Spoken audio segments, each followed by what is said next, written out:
You ask Tiger to solve. This deals with linear equations with one unknown. The final result is y equals 16. Let's solve it step by step. Group all constants on the right side of the equation. Add 4 to both sides. Simplify the arithmetic.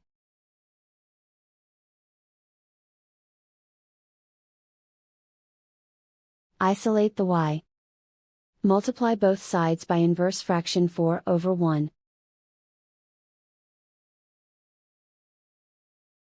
Group like terms.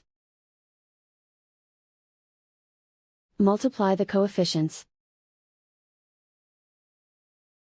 Simplify the fraction. Simplify the arithmetic.